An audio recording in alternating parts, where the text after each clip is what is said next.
Ever since I got into the band life, ever since I got into Better Days mainly, ang dami ko na experience na hindi ko in-expect may experience ko. And Rakrakan was one of those, definitely. And knowing that it was the last Rakrakan as well, hopefully not.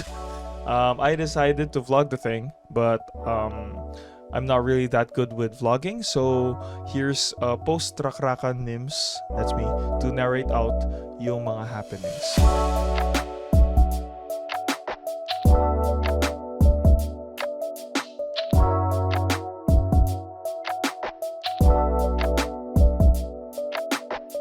Balita ko nung January, ay nung ano pala, kailan yun? The first band that we watched perform was the Neverland Boys. Actually, yung Off the Neverland Boys, they're a band. And while we were walking, we were hearing them yung closing part na nila. And then binati namin nice set despite the fact na hindi naman namin napanood yung set. We walked to the tent, yung supposedly tent na pagtatambayan ng mga Soupstar people. And the first people that we see were Mizael and the boys, and here's a really cool Converse shot. Anong pangalan? Yan, si Rico Blanco. Pabot pa nating na? Si Rico Blanco! First band na pinuntahan namin na we actually got to watch was Sugarcane. We went to center stage kasi yun yung main stage. If you guys didn't know, there's 3 stages: the center stage, the peace stage, and the mosh stage. We went first center stage and we saw Sugarcane. And Nigel had this very interesting observation that the guitarist kind of looks like Prince. I feel like it's the hair, and he has that angst. Alam niyo.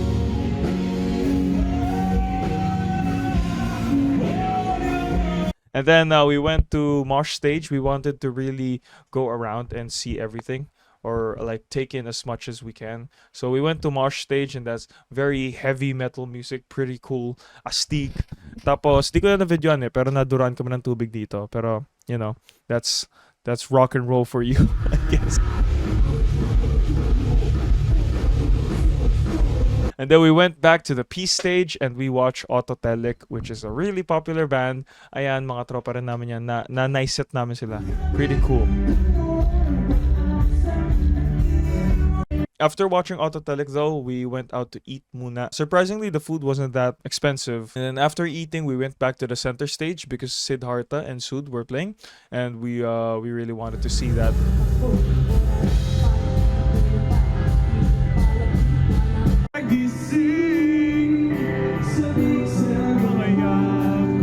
Nighttime rolls in and sobrang dilim. Grabe. Sa mga tents namin, there weren't any lights, so it was very dark.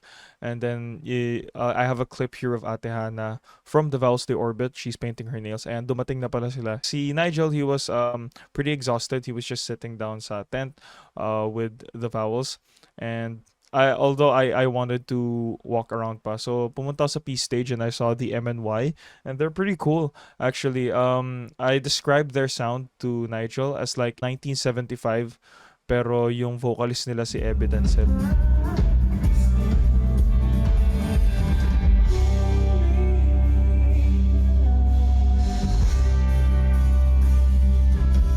Pero ayan, I stayed for like 2 songs, tas bumalik na ako. And then at some point, sobrang umulan na malakas, as in bumuhos. And the peace stage sadly was it got ruined. Ayan, nagrounded yung mga stuff, and most of the stuff weren't working. So tinakpan muna, and the stage was halted for like an hour and a half. And you know, stuff like this happens especially sa mga ganitong types of events where it's really open, and you know, you can't really control nature. At this point, dumating na si Raf. So here's, ayan, nanonood kami sa peace stage. Lapit. The goal. And then me and Nigel got hungry again, so we decided to walk around. Bumili kami yata ng inumin neto. And while we were walking around, si Kiyo, he was playing, and here's a little snippet.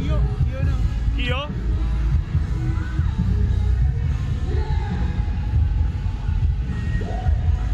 We walked around and we saw a bouncy castle. Nigel was really excited for that. And then we got really bored. And then Nigel was like, "Yo, I improved my Juby slide. Gusto mo makita?" And then yeah, sure, I'll take a video of it for the vlog. our road manager. She managed to find a tent that was air conditioned where we could chill. So doon kami pumunta, nagpahinga muna kami doon, and Gian came. Ayan, nandiyan na siya. While we were sitting down, in-invite ko si Nigel to go to the center stage kasi inaabangan namin yung mga nasa center stage. Ng sandaling manatili, samahan kahit tumatakbo, ang oras ay haslang. We went back to our stage sa Peace Stage because malapit na kami tumugtog, and nagkaroon ng mga slight alterations sa pagkakasunod ng mga band. Nauna si Barbie Almalbis. She was really good. This was my first time watching her.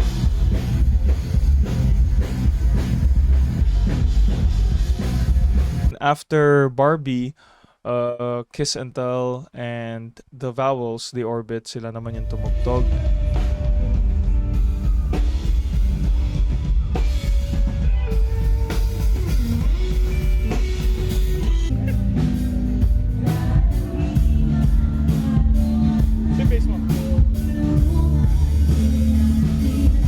And then after them was us.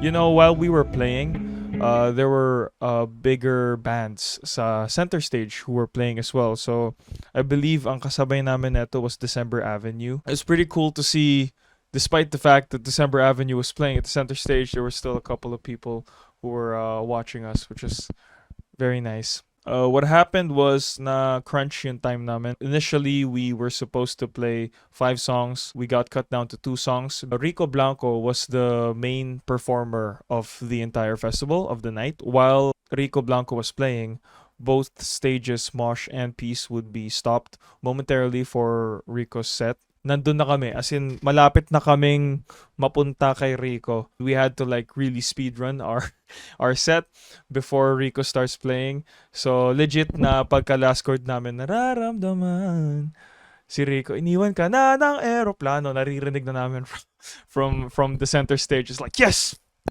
We got it. We got in there. We got to perform our 2 songs, and then we went home. Nigel drove me home, but before he did, kumain muna kami Burger King. Hi, Nige. Minip. Pagod si Nigel. Ako rin. Kasi nagutom kami. Madaming kain pala dito sa vlog na to. No? I guess that's day 1. Excited for tomorrow.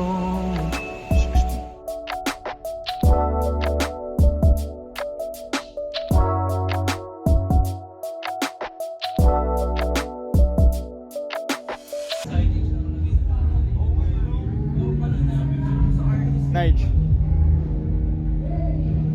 Yeah. So we didn't really have to go sa day 2 kasi nag-perform na kami sa day 1. That was our day.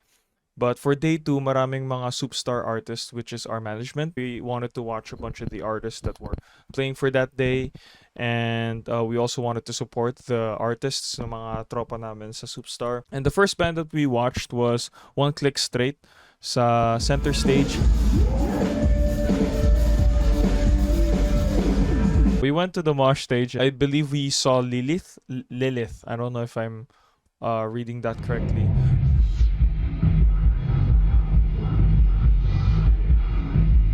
And then we went to center stage, and something really interesting happened. At least it was interesting for me.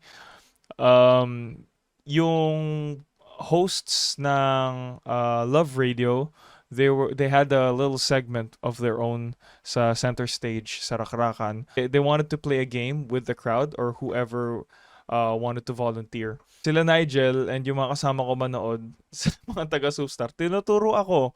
And ayan. Kunwari, hindi ko kilala. What's your name? Tim Roy, I'm 23. Taken. Taken ba? Natawa siya. Taken ni Dayon. Ayan. May gusto kang batigin? Batiin mo na lang yung mga fans namin. Kami pala, I'm the keyboardist ng Better Days. So I didn't expect si DJ Robin at saka si DJ Konyo na matatandaan nila ako. But apparently they did. I played and I really like focus talagang lahat naka-focus kasi at that time wala kaming cash ni Nigel. Naubos na yung pera namin. And all we had was GCash. Pero ang problema, walang signal doon. Yung price kapag nanalo ka is 500 pesos. No! Baby! No! But ayan, I won the 500 and then I went down. Pretty cool. So, yung hinihintay namin, the first superstar artist na tutugtog sa Rakrakan for day 2 was si Ate Jem. And the band before them, nagkaroon sila ng problems. So, nag-aayos yung band sa stage. It took them like, 30 minutes, I think, to fix up whatever the problem was. I wasn't really nosy enough to ask around. They were a Hong Kong-based band. So, they weren't Filipinos. Nag-set up na sila. Ayan, may video ko kay Kuya Rafi talking with the Hong Kong girls. We went to the center stage tapos to watch Unique because Nigel's a really big fan.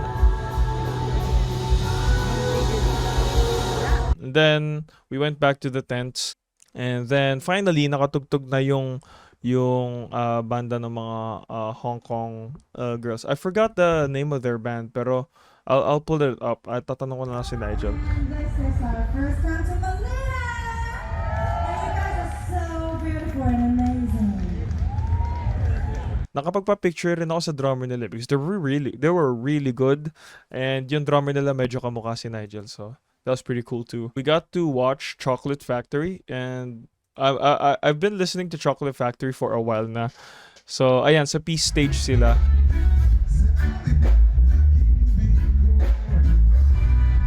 We walked around and eto, nadaanan ko to kahapon but I don't remember taking a video of it, so we'll see na lang.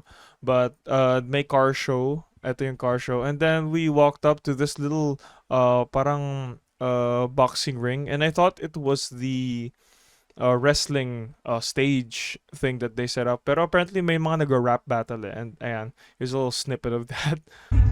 Tingnan mo naman, yung mukha mo parang salampako. Tingnan mo naman, itsura neto pagtanga. Yung itsura niya, kasi nga. After nun, nag-shawarma ulit kami. Syempre, shawarma lagi. While we were walking back, si Zild yung tumutugtog.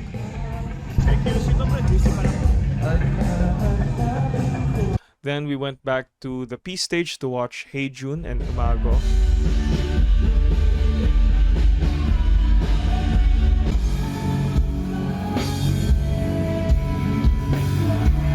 Yung Imago, kaka-release lang nila ng bagong song nila which was Magbabalik. And yung Hey Jun rin, nag-release sila ng album nila not too long ago. So if you guys want to listen to some really good music, ayan. And then after that, we went to the center stage to watch Sandwich and Six Cycle.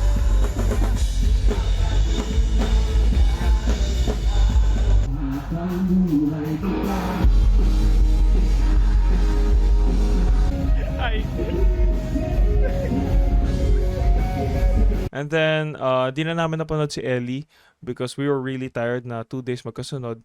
And we went home. I drove Nigel home pero nag-kumi muna kami. And here's a little snippet of that. You look... Oh, well, yeah, you do.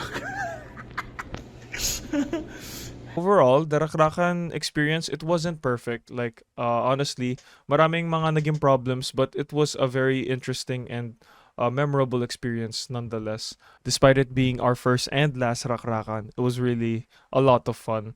Regardless, ayan, thank you very much for watching. Bye-bye! Mwah.